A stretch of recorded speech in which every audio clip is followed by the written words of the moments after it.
Hey everyone, Jennifer Lee Chan here from NBC Sports Bay Area. A little bit of news on this Sunday. Jeff Wilson has agreed to sign with the 49ers on a 1 year deal. 49ers running back room is pretty injured right now. Christian McCaffrey is not going to play during the preseason. Maybe one drive, maybe, if that. I don't think he really needs to, but they're pretty injured. Isaac Arendo is dealing with a shoulder injury. You've got Jordan J.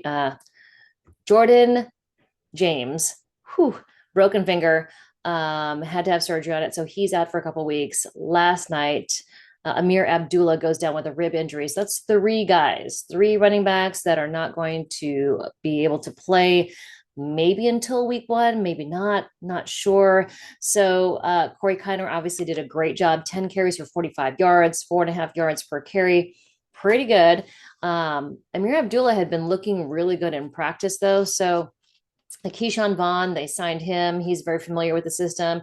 And then, of course, Jeff Wilson. He has been in the 49ers system for quite some time before he left and went to Miami. So, it's a guy that can immediately jump in and knows the system. There's going to be some tweaks and some things that are going to be a little bit newer to him, but really, it's just plug and play.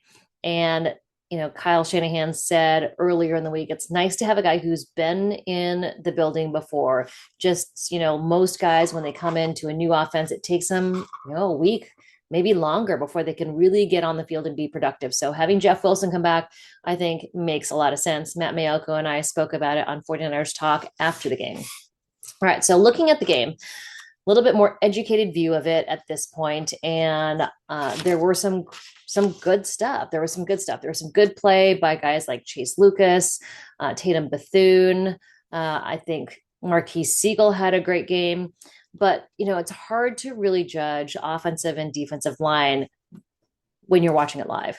It's just there's so much happening right in the middle of the line of scrimmage. So watch a few more of the plays, watched a few that were really in question, especially with the offensive line, and now taking a more educated look at it. There was some great play by some of the defensive linemen, but I'm looking now at PFF grades, and it kind of gives you a little bit more broad picture of what happened. There are a lot of people on this app, on this site, that do hot takes. I'm not a hot take person.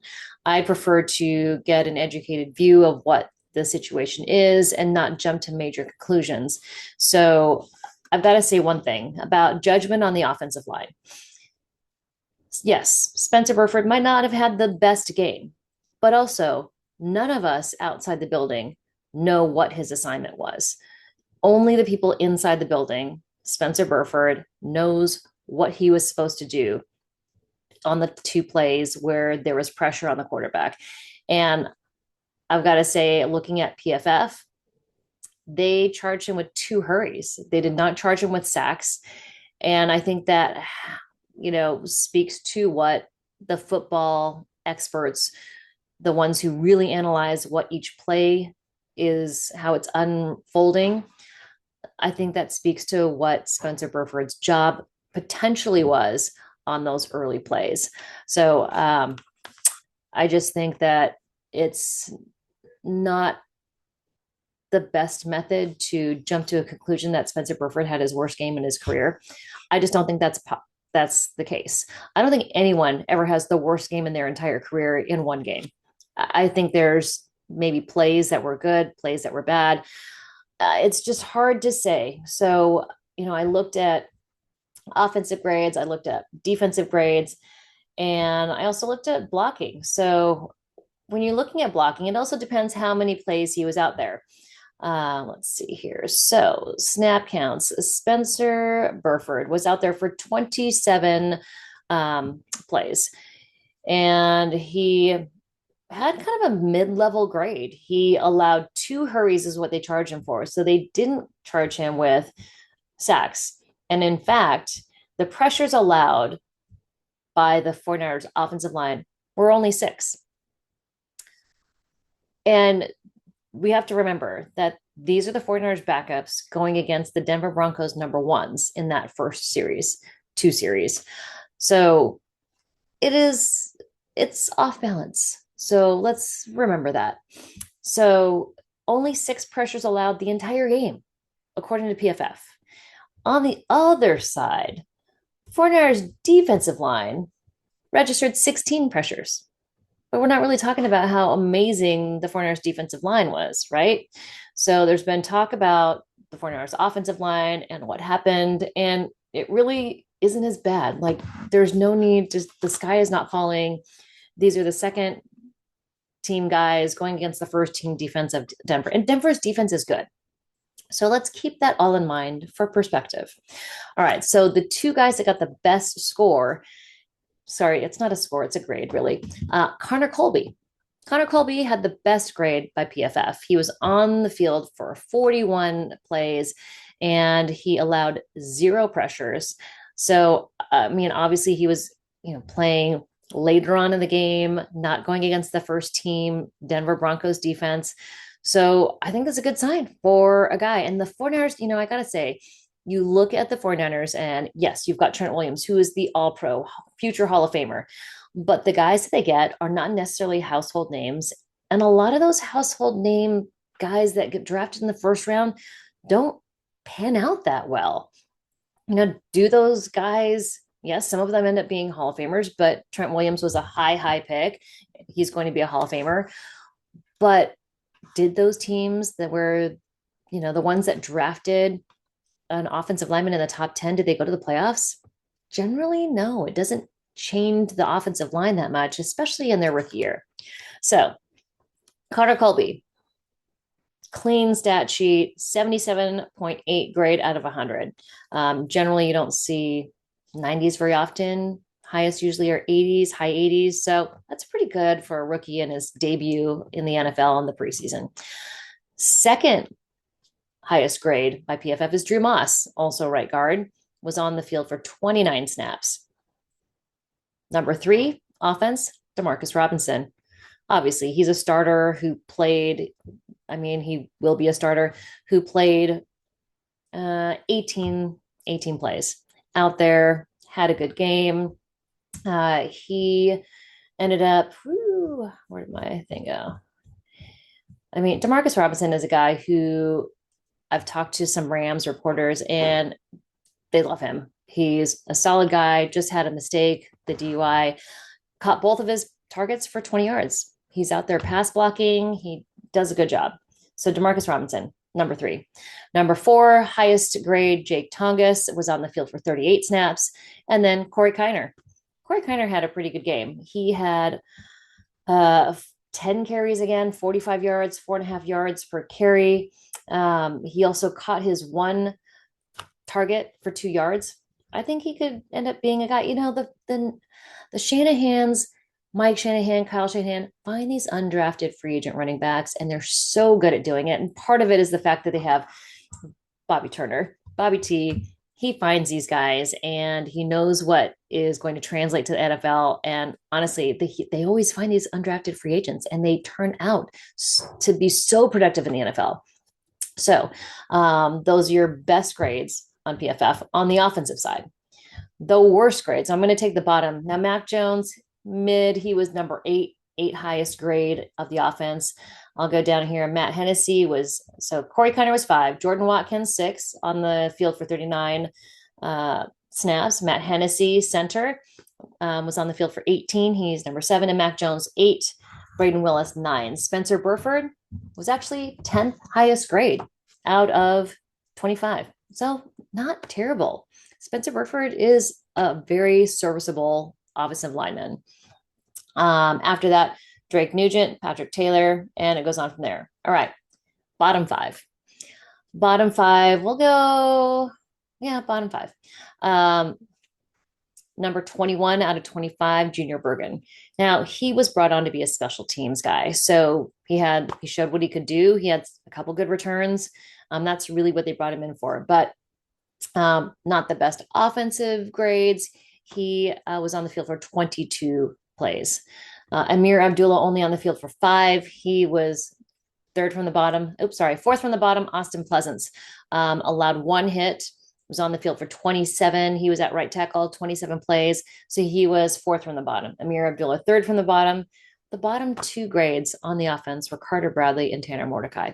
Not great games for either of those two guys, but they're newer to the system. Tanner Mordecai is not. Tanner Mordecai completed 3 of his 6 passes for 21 yards. Not great. Carter Bradley only completed 6 of his 14 passes, 32 yards. It just wasn't very productive after Mac Jones left the field. So that is your offensive side of the ball. On the defensive side of the ball, someone that we didn't really mention in 49ers talk was at the top of the list, Trey Brown. He has been running with the ones when Renardo Green and Deommodore Lenoir have been out. He registered 3 tackles, 2 stops. So, I mean, had the top grade in the game. He allowed 1 reception for 5 yards, which is not terrible. So only targeted once, but it was a short pass. All right. Second highest defensive grade from PFF is Luke Gifford, on the field only for 10 plays, run defense 8 plays, and he had 1 tackle, 1 assist. Solid. Jalen Mahoney was on the field for 44 snaps, third highest grade. Okay, so here's the grades. Trey Brown actually got 93.5, only 60.9 in run defense, but tackling 77, and his coverage, they said 93.4. So Luke Gifford, second highest, 89.8.